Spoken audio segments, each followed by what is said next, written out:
going to talk about writing files.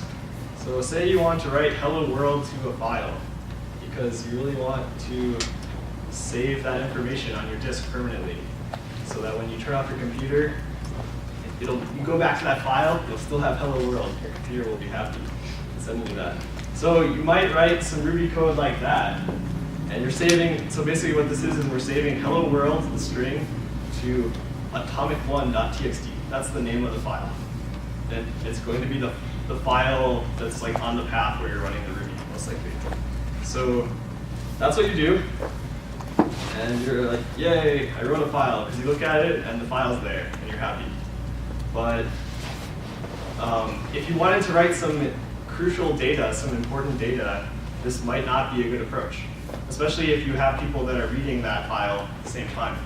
So I'm going to talk about why you might want to do something more complicated and what that something might be.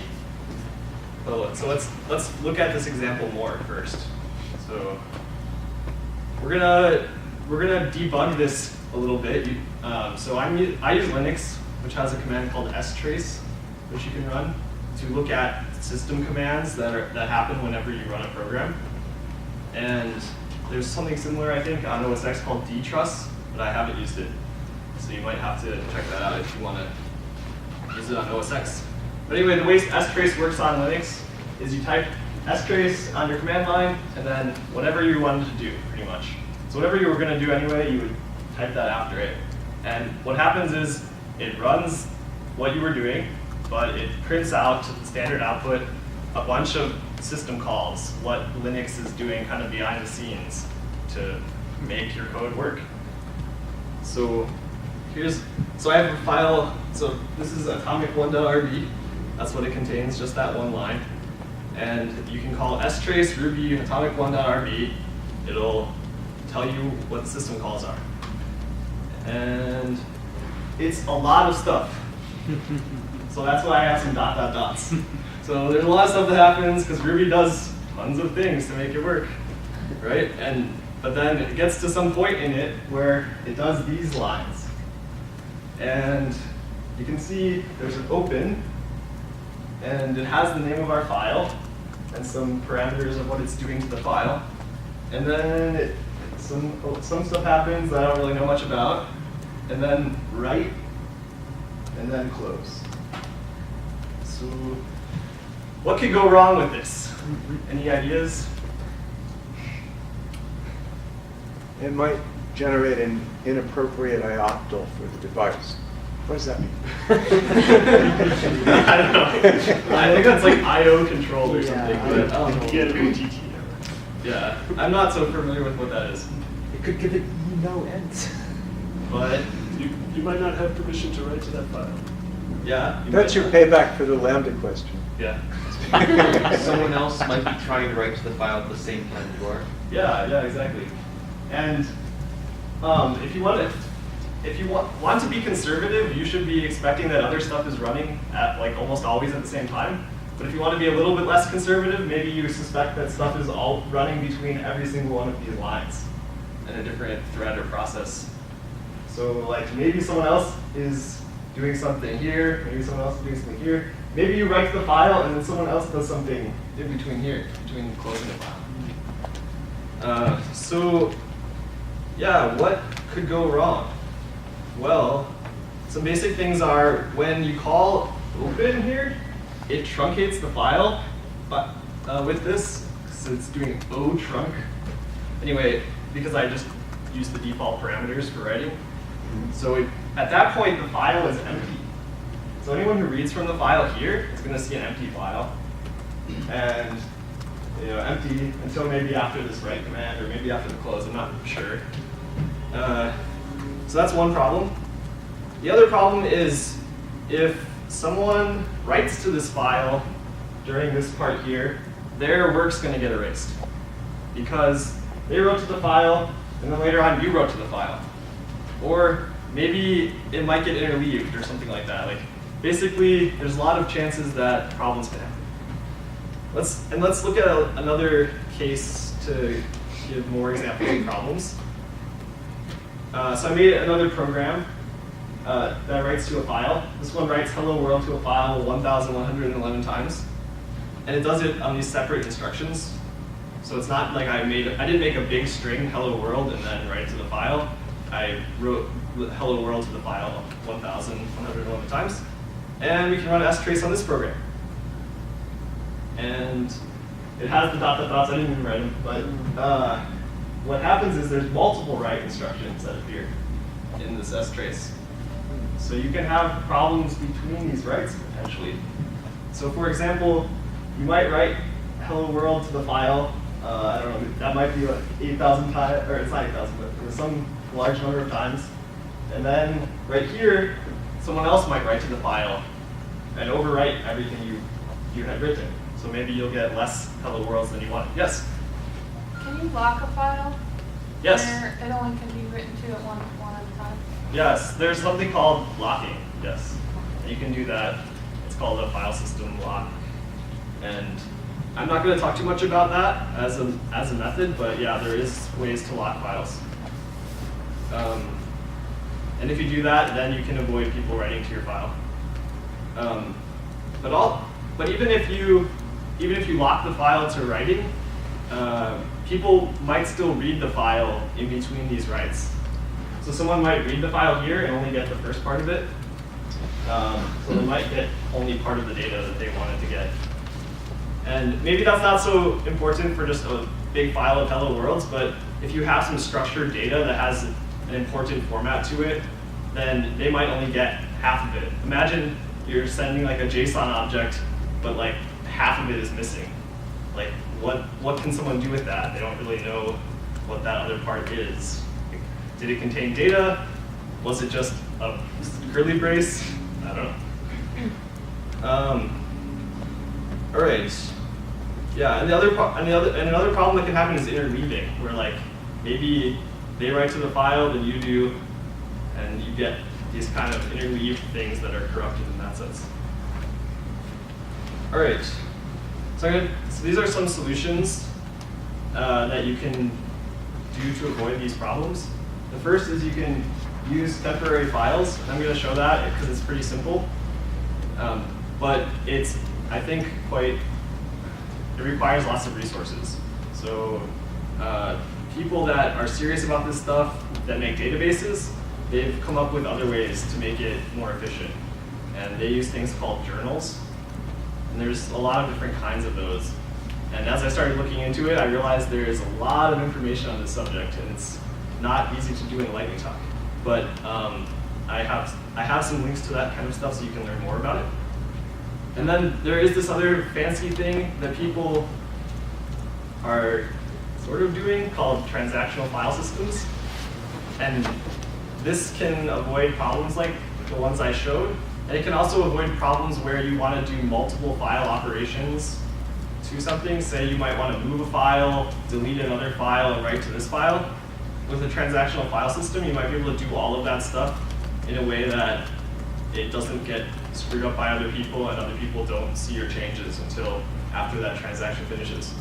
But it seems, based on my research at least, it seems that, so Windows has this feature apparently with NTFS file system, but it's deprecated. They're strongly discouraging people from using it.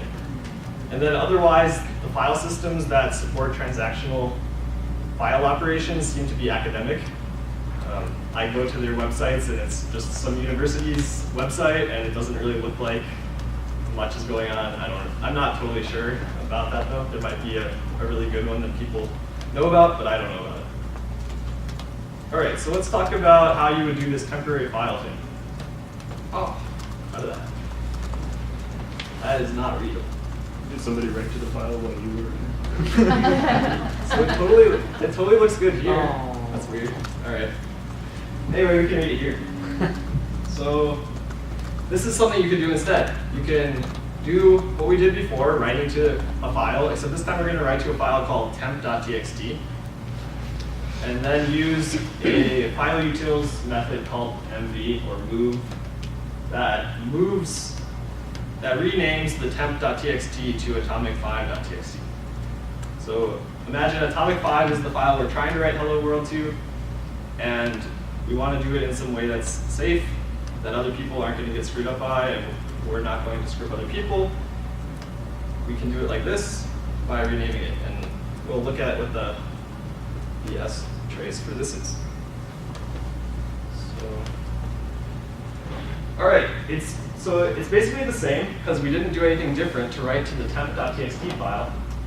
But then when we get to the point where we do the MV, what that turns out to be a system call is rename.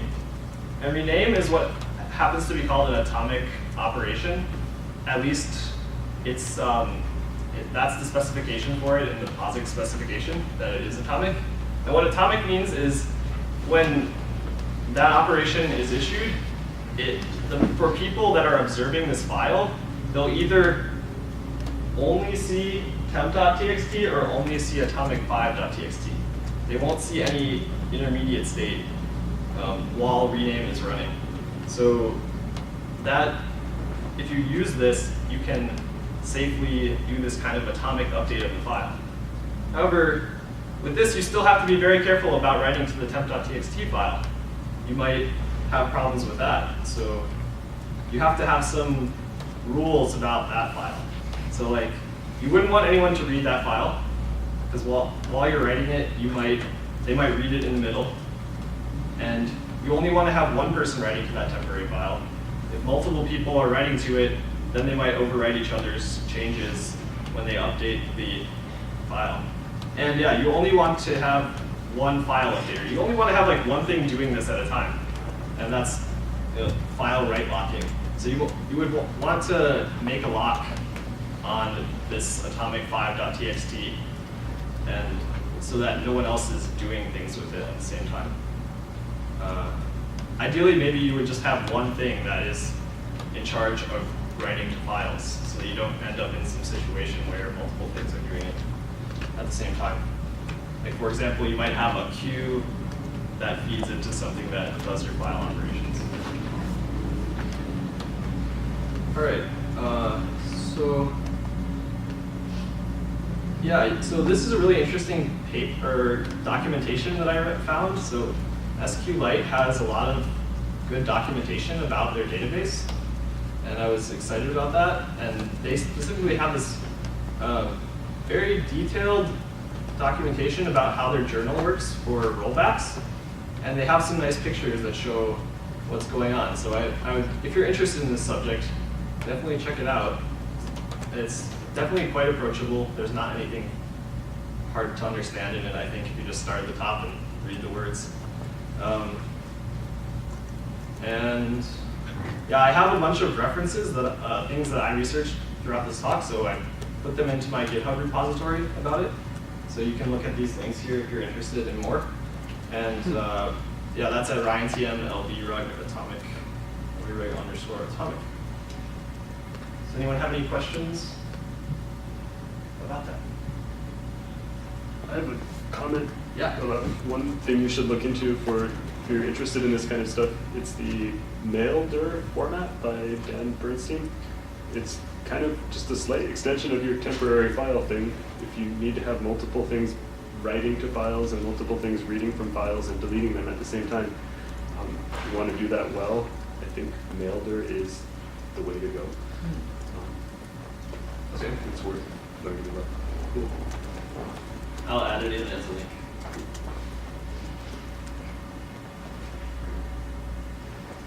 I'm sorry, Yeah, but what's up? couldn't you, I guess, temporarily lock a file, write a command line, write directly to the command line to lock the file, just for under your user permissions?